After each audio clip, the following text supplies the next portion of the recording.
Hello everyone. दोस्तों, आज हम इस वीडियो में बात करेंगे कि स्टॉक को किस तरीके से आप आइडेंटिफाई कर सकते हो कि ये अभी सूटेबल टाइम है या नहीं है स्टॉक को लेने का। बिलीव मी, अगर आप वीडियो को पूरा देखेंगे, कंप्लीट देखेंगे, तो आपको काफ़ी हद तक समझ में आएगा कि किस तरीके से आप स्टॉक का चुनाव कर सकते हो, किस तरीके से आप आइडेंटिफाई कर सकते हो कि ये स्टॉक अब आने वाले दिनों में आपको कुछ मोमेंटम दे सकता है अपसाइड की तरफ। वो बात अलग है कि आपको अपना रिस्क एंड रिवॉर्ड खुद से डिसाइड करना है। वो मैं अब इस वीडियो में अभी वो डिस्कस करने वाला नहीं हूँ।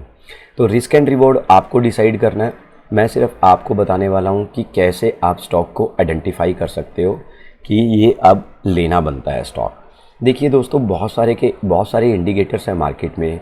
आप RSI अप्लाई करते हैं, आप मूविंग एवरेज अप्लाई करते हो, या अगर इनकेस MACD अप्लाई करते हैं आप स्टॉक को आइडेंटिफाई करने के लिए। तो बहुत सारे इंडिकेटर्स हैं। तो उन्हीं कुछ इंडिकेटर्स में से मैं आपको बताऊंगा कि EMA और RSI पे काम किस तरीके से कर सकते हो और किस तरीके से ये दोनों के दोनों आपको स्टॉक को आइडेंटिफाई करने में हेल्प करेंगे। देखिए, वैसे तो बहुत सारी थ्योरीज़ हैं। आप 20 EMA ले लें, आप 50 EMA ले लें, आप 200 EMA ले लें, या आप 90 EMA ले लें, राइट। आप हावरली बेसिस पे देखिए, आप 1 घंटे का चार्ट लगाइए, आप 4 घंटे पे देखिए, आप 2 घंटे पे देखिए। मैं ऑलवेज़ पसंद करता हूँ चार्ट को देखना डे पे, क्योंकि मुझे इससे क्या नज़र आता है, मुझे इससे एक डायरेक्शन नज़र आती है कि बाज़ार की डायरेक्शन है किस तरफ, या उस स्टॉक की डायरेक्शन किस तरफ है। तो दोस्तों, चलिए वीडियो स्टार्ट करते हैं। तो मैं आपको बताना चाहूँगा, सबसे पहले नीचे आप RSI प्लेस कर लेंगे, राइट, और ऊपर जो है आप 200 EMA और 50 EMA का फॉर्मूला लगा देंगे। अभी यहाँ पे आपको आइडेंटिफाई क्या करना है। आपने 50 EMA और 200 EMA को अप्लाई कर दिया। अब मार्केट पिक्चर आपके सामने है। दोस्तों देखिए, अगर आपका लॉन्ग टर्म व्यू है तो आप 200 EMA को हमेशा तवज्जो दीजिए। अगर आपका शॉर्ट टर्म व्यू है तो आप हमेशा 50 EMA पे काम कर सकते हो, ठीक है, क्योंकि 50 EMA बेसिकली है ही शॉर्ट टर्म इंडिकेटर है बेसिकली, और 200 EMA की बात करूँ तो वो एक लॉन्ग टर्म इंडिकेटर है। और 200 EMA पे स्टॉक का आना बहुत ही रेयर माना जाता है, राइट।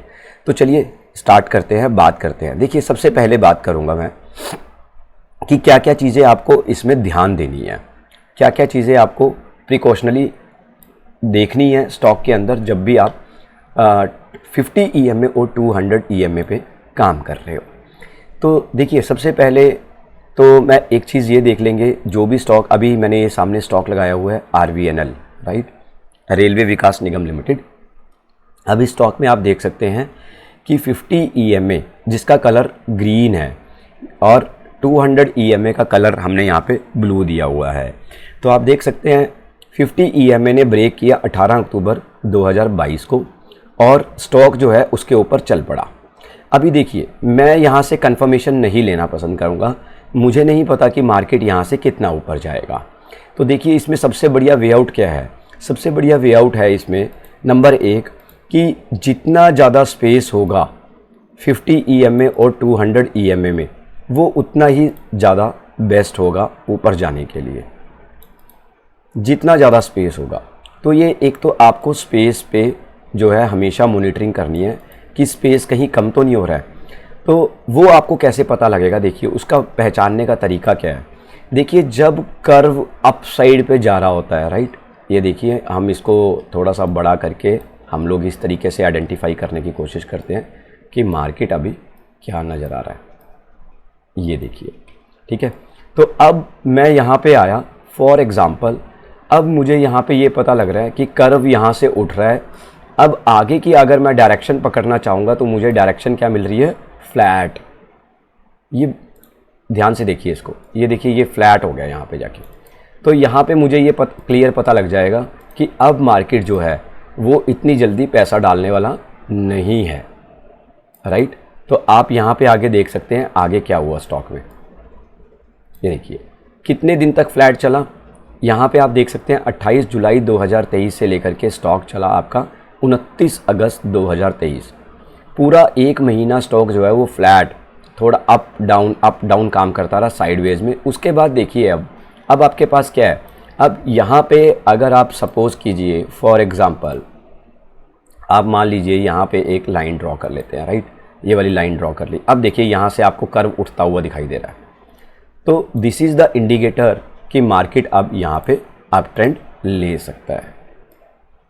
ये देखिए कितनी शानदार स्पेस फिर से यहाँ पे बनता हुआ, चाहे आप 200 EMA से कंसीडर कर लें तो आपको यहाँ पे दिखेगा कि किस तरीके से स्पेस जो है वो आपका बढ़ता हुआ नज़र आ रहा है।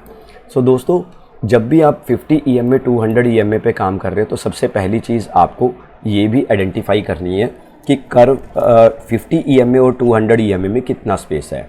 जितना ज़्यादा स्पेस होगा स्टॉक उतना ही ज़्यादा बुलिश होगा, और जितना ज़्यादा कम स्पेस होगा तो हो सकता है कि स्टॉक जो है अभी आपका कह सकते हैं कि वो स्टॉक अभी डायरेक्शनल वे में काम करेगा, मतलब कि साइडवेज में ट्रेड करेगा। अभी देखिए यहाँ पे अगर मैं डिसीज़न लेना चाहूँ, ये देखिए ये फ्रेश बिल्कुल ही लाइव जो है हम कह सकते हैं जिसको, अभी रिसेंटली जो मार्केट में क्लोजिंग हुआ है RVNL का, तो यहाँ पे हमें क्लियर पता लग रहा है, क्लियर इंडिकेशन मिल रहा है। यहाँ पे कर्व देखिए किस तरीके से अप साइड की तरफ उठ रहा है, तो हमें यहाँ पे क्लियर इंडिकेशन मिल रहा है कि ये स्टॉक जो है वो आपका ऊपर जाने के पूरे चांसेस हैं। देखिए 200 EMA में जितना बड़ा स्पेस होगा 50 EMA के साथ, उतना ज़्यादा बेस्ट होगा उसके अंदर परचेजिंग करने। और ये स्पेस देखिए धीरे धीरे बनता है। अब यहाँ पे देखिए स्पेस धीरे धीरे कितना बना, और उसके बाद देखिए कितना शानदार स्पेस बनता हुआ। लेकिन इसी के साथ में आपको नीचे RSI पे भी ध्यान देना है। आपको RSI पे ध्यान देना है कि RSI क्या चल रहा है। अभी देखिए फॉर एग्ज़ाम्पल आपने यहाँ पे कर्व देख लिया कि कितना कर्व चल रहा है। फॉर एग्ज़ाम्पल यहाँ पे आपने देख लिया कि कर्व तो बहुत अच्छा है, शानदार है, मुझे यहाँ पे बाइंग करनी चाहिए। चलिए इसकी बात करते हैं। मान लीजिए यहाँ पे हम बात करते हैं कि कर्व का स्पेस बहुत शानदार है और ऊपर उठता हुआ नज़र आ रहा है, ऊपर जाता हुआ नज़र आ रहा है। नाउ द थिंग इज़ कि मेरा RSI कितना है। अगर मेरा RSI ऑलरेडी 78, 79, 75 से प्लस है तो मुझे उसमें अब बाइंग जो है वो अवॉइड करनी चाहिए। उसका रीज़न क्या है कि वो स्टॉक कहीं से भी वापसी कर सकता है। तो आप EMA के साथ में RSI को भी अप्लाई करें, आपको वहाँ से बहुत अच्छी डायरेक्शन मिल सकती है कि इस स्टॉक में क्या मोमेंटम एक्सपेक्टेड रहेगा। कहीं पता लगा RSI 80 के पास पहुँच चुका है, आप कर्व देख रहे हो और उसके साथ में आपने मार्केट में बाइंग बना ली, तो curve can be change kind of this way. ये देखिए ये गया और ये डायरेक्शनल भी स्टार्ट हो सकती है, ये इस तरीके से। सो द पॉइंट इज़, देखिए मार्केट में रिस्क एंड रिवॉर्ड तो हमेशा ही रहेगा। थोड़ा सा जब आप मॉनिटरिंग करना स्टार्ट करेंगे किसी चीज़ की तो आपको ज़्यादा चीज़ें पता लगेगी धीरे धीरे। आप खुद से जब अपना फोकस बढ़ाएंगे एक पैरामीटर के ऊपर, एक स्ट्रैटेजी के ऊपर, तो आपको वहाँ से ऑटोमेटिकली डायरेक्शन मिलनी स्टार्ट हो जाती है। तो ऐसा नहीं है कि कुछ भी आपको यहाँ पे देखने से ही सीख आपको आ जाएगा। वो आप जब तक इम्प्लीमेंट नहीं करोगे, जब तक आप उसको डेली बेसिस पे वॉच नहीं करोगे, जब तक आप उसको डेली बेसिस पे एनालाइज नहीं करोगे, उसके ऊपर होमवर्क नहीं करोगे, तो आपको वो चीज़ें आने वाली नहीं हैं। तो आपको होमवर्क करना ज़रूरी है कि ये चीज़ों में और क्या फ़िल्ट्रेशन आप कर सकते हो। देखिए हर स्ट्रेटजी के अंदर कुछ ना कुछ फ़िल्ट्रेशन करनी पड़ती है, बहुत सारी चीज़ों को एलिमिनेट करना पड़ता है, बहुत सारी चीज़ों को अडॉप्ट करना पड़ता है। अभी मैं इसमें बात नहीं कर रहा हूँ टाइम फ्रेम के बारे में, तो टाइम फ्रेम भी बहुत ज़्यादा इम्पॉर्टेंट चीज़ है, तो टाइम फ्रेम का भी एक अलग रोल है, तो वो भी चीज़ें आपको ध्यान देनी पड़ेगी इसमें। तो इतना कॉम्प्लिकेटेड नहीं है, लेकिन आप इसको ईजी बना सकते हो किस तरीके से, इसको स्टडी करके। अभी देखिए ये HDFC लाइफ का चार्ट है। अभी मेरे को कोई अगर बोले कि यार अनुराग आप HDFC लाइफ का शेयर ले लीजिए, तो मैं सबसे पहले उसमें थोड़ा सा बेसिक्स क्या देखूंगा। मेरे लिए बेसिक्स ये है, मैं 50 EMA 200 EMA को मैंने अप्लाई कर दिया।